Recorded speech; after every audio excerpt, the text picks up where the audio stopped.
हाजिर माई, जरा चूल्हे चूल्हे तो बना देना। सब के सब टूट गए। अम्मा ने हाजिर माई की दुखती रग छेड़ दी थी। हाजिर माई इस मासूम हमले से सन्नाटे में आ गई। फिर एकदम दुपट्टे से आंखें मलने लगी। अरे बीबी, मुझे धोखों के मारी में कहाँ इतनी हिम्मत, कहाँ? ये देखो, ये मेरे हाथ। 2 महीने से बस उंगलियों का दर्द नहीं जाता। उसने अपने चौड़े चकले हाथ सामने फैला दिए। अम्मा के साथ उसे भी हंसी आ गई। हातिम भाई को कभी चावल तक चुनने के लिए कह देते तो वो फौरन अपने दुखिया होने और 2 महीने से आंखों के दर्द का किस्सा सुनाने लगती और हर किस्म की बीमारियों की फहरिस्त पेश करने के बाद वो बाद हाजिर माई के गंग आंखों में वाकई बड़ा मुखलिस दर्द सुलगने लगता और उसकी आंखें कहीं दूर दराज के नुक्ते पर जमकर बिखरने लगती। मारे खौफ के उसके जिस्म का रुआ रुआ काम जाता। हाजिर हाजिर माई की ऐसी ही निगाहों से उसके जहन का कोई नामालूम सा रिश्ता, कोई अनजानी कुव्वत उसे खला में बिखेरती, इस निगाह से करीब तक खींचे लिए जाती, जैसे मकनातीस उसके बालों की पन्नों को अपने सीने से चिमटा लेता था। अपने घर में तो लोहे के चूल्हे थे बीबी, इतने बड़े बड़े तेज के पक जाते थे। सुबह शाम 20 आदमी की रोटी पकती थी। तहसीलदार खाता है तो फिर खिलाता भी तो है ना। डाक बंगले में हमेशा कोई ना कोई अफसर आन ठहरता है। उसका रुआ प्यासी जमीन पर गिरती बूंदों की तरह हातिम भाई के अल्फाज जज्ब करने लगता। फिर हातिम भाई अमरूद और संतरे के बागों का जिक्र करती और चुनों के खेत उसके घर के पिछवाड़े थे और भूरी भैंसे जो एक वक्त में 10 से दूध देती थी। बीबी, दूध धोते धोते मेरे बाजू कट जाते थे। वो अपने बाजुओं को हाथों से जैसे अब भी दुखन कहीं उसके पट्टों में से सराती हो और फिर पीतल के चमकते बर्तनों और क्रोशिया के बड़े बड़े रुमालों और रंगीन फूलों वाली जंजीरों का जिक्र करते करते खामोश हो जाती थी। दरअसल बीबी, घर की मिट्टी के साथ रिश्ता होता है आदमी का, लाख तोड़ों पर कहाँ टूटता है, रूह तो वहीं बसती है ना। वो जो सांस रोकी शहर के पर्दों पे भूरी भैंस रंगीन फूलों वाली जंजीरों और पीतल के चमकते बर्तनों को सिरकते देखती होती, एक सन्नाटे में आ जाती। हाजिर भाई चीनी की पोटली और कपड़ों की छोटी सी गठरी उठाए चप्पल घसीटी लकड़े के पड़ले गेट से बाहर निकल जाती। लोहे का भारी कुंडा दरवाजे पर आन गिरता और उसके हाथ कुछ पकड़ते पकड़ते रह जाते। जहन के धुंधले किनारों के बारीक गर्द के पीछे बेनाम चीजें हौले हौले फिसल कर गिरती रहती। अनजानी बातें याद आ के रह जाती और दांतों तले कुछ किरकिराने लगता।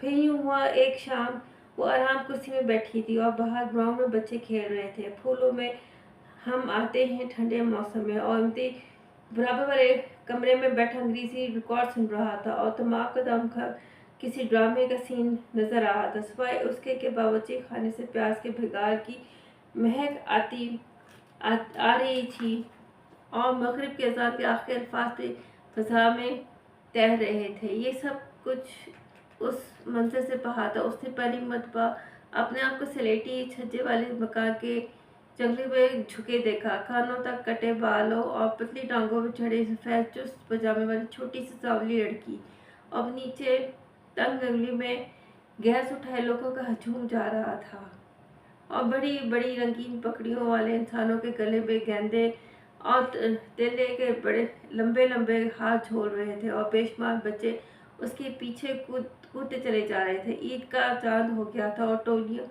गलियों में गाती फेर रही थी और सबसे आखिर में नालटेन उठाई भूरी लोहे के बुकुल में चेहरा छुपाए एक आदमी चला जा रहा था। मेरे पाँव में बड़े छाले काली कमली के ओढ़न वाले और तमाम शोर और इंतशार इस एक अकेली हुक ने निकल लिया था। तमाम गली में सन्नाटा छा गया। गली के आखिरी सुर्ख मकान से लेकर तंदूर के छप्पर तक सब में सन्नाटा था। घूं घूं वो गेट बनी सफेद कागज के स्याह दायरों पर घूमती चली जा रही थी और 20 के छोटे से दायरे में एक मुन्ना सा कुत्ता दुम उठाए खड़ा था और बारीक गर्द का काला धुआं हौले हौले सांस ले रहा था। इम्ति इम्ति उसे जोर से पुकारा। उसका दिल दीवानों की तरह पस्सियों से टकरा रहा था और हथेलियां पसीने भीग गई थीं। क्या है? इम्ति ने दरवाजे में से झांककर पूछा। वो उसकी आंखों की लाताल्लुकी से डर गई। कुछ नहीं इम्ति, तुम मुझसे लेटी छे वाला घर याद है? मुस्लिमगंज वाला? उसने उसी लाताल्लुकी से पूछा। हाँ, जहाँ वो सैली सीढ़ियाँ थीं और सीढ़ियों के बिल्कुल साथ बिल्कुल छोटा सा गुसल खाना, जहाँ दिन में भी बत्ती जलती थी और जहाँ हम कभी नहीं जाते थे। और वो अंदर शहर में लोहे का जंगला था और नीचे भी बड़ा सहन था, कुएं जैसा। तो फिर उस सामने मकान में कोई मर गया था तो लकड़ी के जंगले वाला पलंग आया था और एक छिपकली उसकी नवाड़ में से निकलकर जमीन पर भाग गई थी। इम्ति ने अपनी छोटी छोटी मूछों से हमवार किया और जवाब दिए बगैर चला गया। तब यूं होने लगा कि वो बैठे बिठाए स्लेटी छज्जे वाले मकान में खुद को घूमता देखने लगी। सैली कलई की बू उसके हाथ में अटक गई। लालू गट्टे वाला लकड़ी के चमकते हुए मोटे से डंडे पे सफ़ेद गुलाबी और हरा गोटा लगाए घंटी बचाता हुआ फिरता। वो सीढ़ियाँ फलांगती, सीढ़ी सड़क पर पहुँचती और बारीक तितलियों और गट्टे का हुक्का बनवाती या फिर लंप में आसानी ये थी कि तमाम गुट्टा सब बस एक ही जगह रहता। गुलाबी गुट्टे का बल्ब और सफ़ेद मोटा गुट्टा तमाम तेली ढांप लेता। मज़े तेलियाँ चाटती और वो चिड़ियों में जा बैठती और इलायचियों की ठंडक उसकी हलक में नीचे उतरती जाती है। ऊपर अब्बा मियाँ हुक्का मुंह में लिए बड़े भैया के साथ को कोई सवाल समझाते हुए, जो वो बार बार समझाने में भी गलत ही किए जाते और अब्बा मियाँ उनकी कुन जहनी साजिश आकर मेज पर मुक्के मारते और अम्मा को डांटते और तमाम घर की दीवारें लरसती होती। उनका दिल नीचे ही नीचे डूबने लगता।